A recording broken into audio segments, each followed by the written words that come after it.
Welcome to r/payback. I never imagined that the person I'd end up falling for would turn out to be someone so different from what I thought. My name is Emily, and this is my story. How I met my boyfriend, Andrew, in what seemed like a perfect accidental moment that felt straight out of a movie. It all started on a rainy Tuesday afternoon at the local coffee shop. I was rushing in, soaked and frustrated, when Andrew accidentally bumped into me, apologizing profusely and offering to buy me a new cup since mine was drenched. His smile was warm, his eyes kind, and for some reason, in that hectic moment, it felt like fate. We spent the next hour talking over coffee, sharing stories, laughing like old friends reunited after years apart. Everything about him was charming, and I felt a spark that I hadn't felt in a long time. Looking back, there were little moments that hinted something was off. A glance that lingered a little too long, or the way he seemed to know exactly what kind of coffee I liked before I even ordered it. But I brushed those thoughts away, caught up in the excitement of a new romance. Over the next few months, Andrew and I grew closer. Our connection felt natural, like two puzzle pieces clicking together perfectly. We bonded over shared interests, music, movies, even quirky hobbies we never expected the other to enjoy. It was easy to talk to him, and we seemed to understand each other without trying too hard. There were countless small coincidences that made me believe our meeting was destiny. Like the time he showed up at a concert I was attending, even though he had no idea I'd be there until the last minute. Or when he sent me a book I'd been wanting to read without me ever mentioning it. These moments felt magical, proof that maybe the universe was nudging us toward each other. With each day, I felt myself falling deeper, trusting that this was the beginning of something real. But beneath all the sweetness, a quiet unease started creeping in. Little things that didn't add up. Moments where Andrew's attention felt more like watching than caring. Still, I told myself I was just overthinking. After all, love stories don't usually start with warning signs, do they? 3. Strange but sweet? In the early days, Andrew's little quirks made me smile. He always seemed to know exactly what I wanted. My favorite coffee order was almost magically prepared the way I liked it before I even spoke. When we discovered we shared hobbies like hiking and indie music, it felt like the stars had aligned. He would surprise me with tickets to shows I'd casually mentioned wanting to see, or remember small details from stories I told weeks ago. At first, I thought it was just the attentiveness of a new boyfriend wanting to impress me. Maybe it was fate, or just coincidence. I told my friends how lucky I was to have found someone so thoughtful, and honestly, it felt good to believe in that kind of connection. But sometimes, there was a subtle feeling I couldn't shake, a slight discomfort beneath the sweetness. The way he seemed to always be around when I wasn't expecting him, or how he knew things I hadn't shared out loud. I pushed the thoughts away, blaming myself for being paranoid. I wanted to trust him, and besides, everyone has their little quirks, right? Maybe I was just overthinking it. One night, on our 1-year anniversary, we went out to celebrate. After dinner and a few drinks, Andrew seemed different, more emotional than usual. As the night wore on, he got a little drunk and started talking in a way that made my heart skip. He looked at me with an odd intensity and said, "Can you believe this wouldn't have happened if I hadn't followed you first?" I froze, unsure if I'd heard him correctly. I laughed it off nervously, trying to keep the mood light. "What do you mean?" I asked, curiosity mixed with a growing unease. His expression flickered, but then he quickly changed the subject, telling me it was just a joke. But the words lingered in my mind long after the night ended. How could he have followed me before we met? What did he mean by that? I wanted to ask more to understand, but a part of me was afraid of the answer. A few days after that unsettling anniversary night, Andrew finally opened up. We were sitting on the couch when he suddenly looked serious and said, "I need to tell you something." My heart raced as he took a deep breath. He admitted that he had been watching me for a long time, long before we even met. He told me he saw me at work, at the library where I volunteered, and even at the park where I walked my dog. He said he never spoke to me back then, but he was always nearby, learning about me from a distance. Then came the shocker. Our perfect meet cute was no accident. Andrew confessed he had planned it all. He found out my favorite coffee order and made sure to be there the day I was. He said he even rehearsed what he'd say to me, hoping it would be the moment that would finally bring us together. I felt like the floor had dropped from beneath me. Part of me wanted to be angry and run, but another part felt confused and almost flattered. How could someone care that much? But at the same time, the thought of being watched without my knowledge sent chills down my spine. I didn't know what to feel. Betrayal, love, fear. It was all mixed up, and I wasn't sure if the man I thought I loved was real, or just a carefully constructed version made for his obsession. After that night, I couldn't stop thinking about what Andrew had said. I started digging through our old texts, photos, and even social media posts, trying to piece together the truth. I realized many moments I thought were spontaneous were actually planned. That time he showed up at my favorite bookstore, he'd been there earlier that day watching me browse. The concert tickets he surprised me with, he had tracked my favorite bands months before. Looking back, I saw patterns, small clues that I'd missed. Like him knowing things I never told him, or being in places where I thought I was alone. It was like I was living in a carefully staged play, and he was the director behind the scenes. The more I discovered, the more questions I had. Was he really in love, or was this all about control? How much of our relationship was genuine, and how much was an elaborate act? I felt trapped between wanting to believe in our connection and fearing that it was all built on lies. After days of wrestling with my thoughts, I finally decided to confront Andrew. I needed answers, clear, honest answers. One evening, I sat him down and said, "Why didn't you tell me sooner? Why watch me from a distance instead of just talking to me?" Andrew sighed and tried to brush it off with a smile. "It's not what you think. I was just dedicated. I wanted to make sure I got it right, that everything was perfect for you. I knew from the moment I saw you that you were the one." He said it all sounded romantic to him, like a story from a movie where the guy watches the girl from afar, planning the perfect moment to meet. He didn't mean to scare me or make me feel like I was being controlled. "But don't you see how creepy that is?" I asked, voice trembling.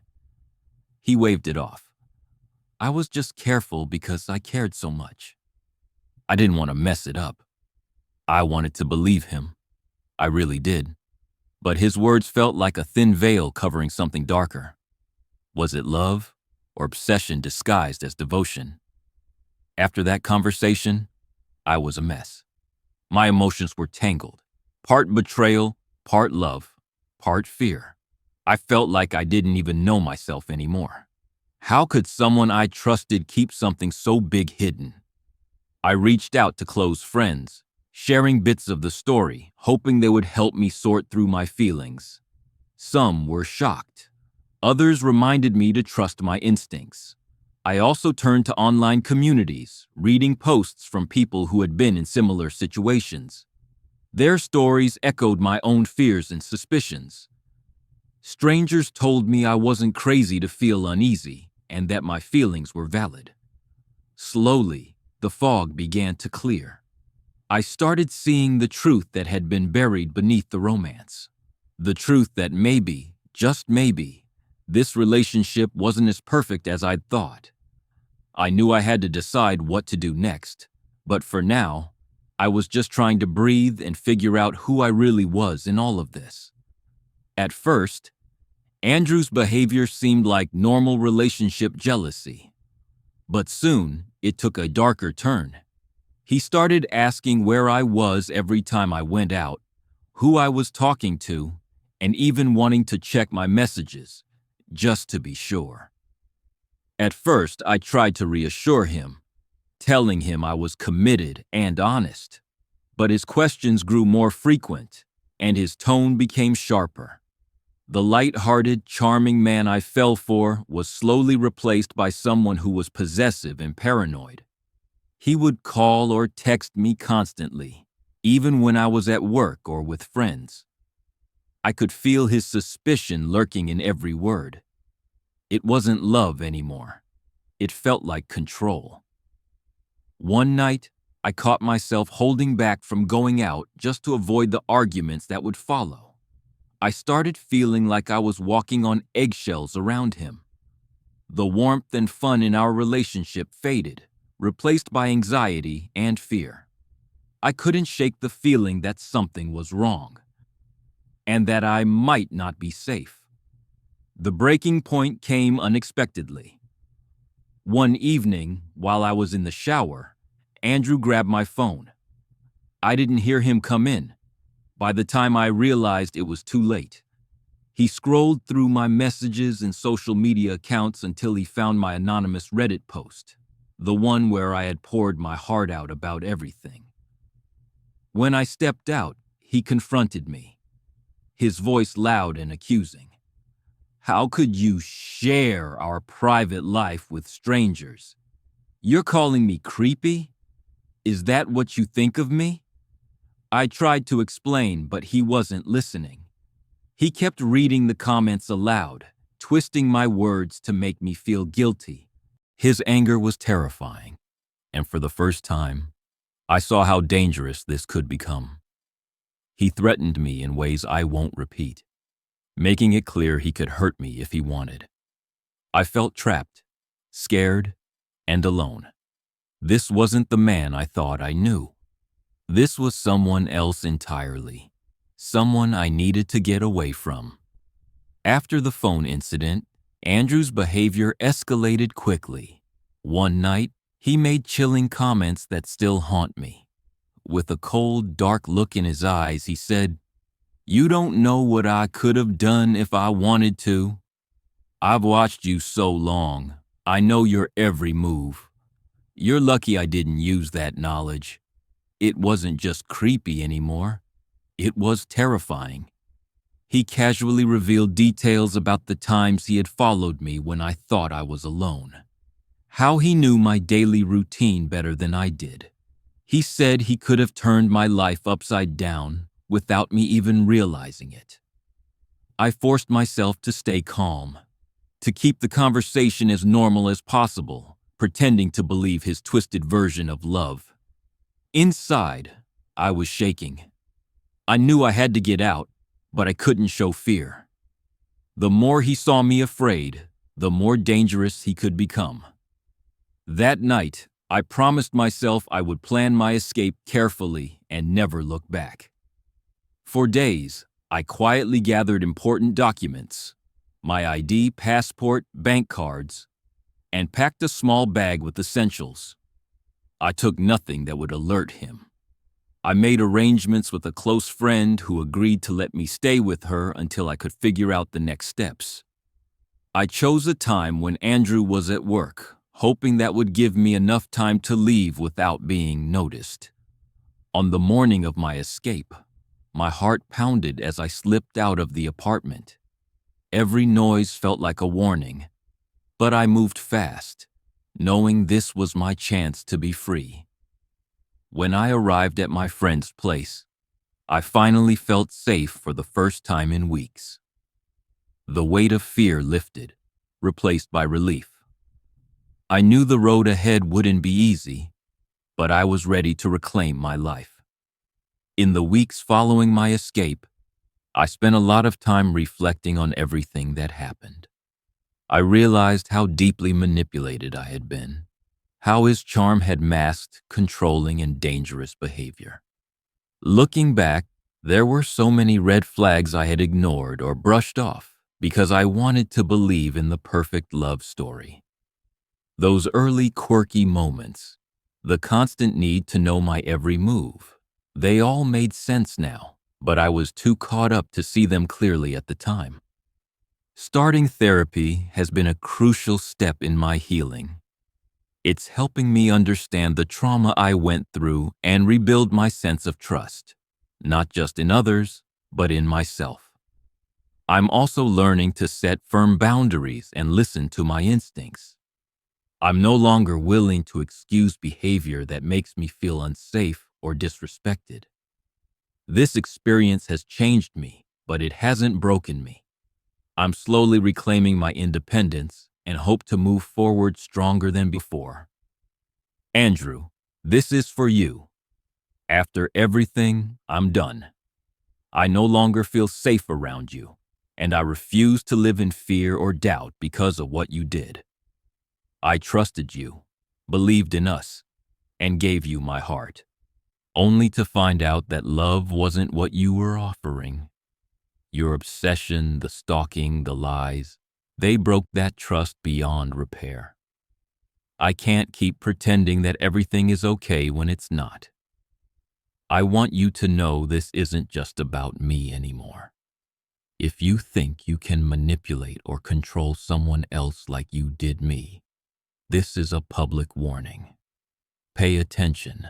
Others need to see the truth behind the charming facade. I'm moving forward without you. I'm reclaiming my life, my freedom, and my peace of mind. Please don't contact me again. I've blocked you everywhere, changed my locks, and taken steps to protect myself. I hope someday you understand the harm you caused and seek help for your behavior. But for now, this chapter is closed. Goodbye, Andrew. Looking back, what I thought was a perfect love story turned out to be something far more complicated and painful. The emotional cost was high. I lost trust, peace, and even part of myself in the process. It's hard to admit, but sometimes what feels like love can hide obsession and control. I want anyone listening to be cautious of the signs. Love bombing, over-attentiveness that feels more like surveillance, and the slow creeping in of possessiveness. These aren't romantic gestures. They're warning signs. Trust your instincts if something feels off. Healing isn't easy, but it's possible. I'm learning to set boundaries, to rebuild my confidence, and to find strength in my own story. My experience may not be unique, but I hope sharing it helps others avoid similar pain. Love should never feel like a trap or a test. It should uplift, respect, and allow freedom. If you find yourself questioning your safety or your worth, reach out. You deserve better. This is not just my cautionary tale. It's a call for awareness and courage. We can survive, heal, and move on. Here's to strength, growth, and new beginnings. That wraps up today's episode of r/payback. If you enjoyed the ride, don't forget to subscribe for more epic stories.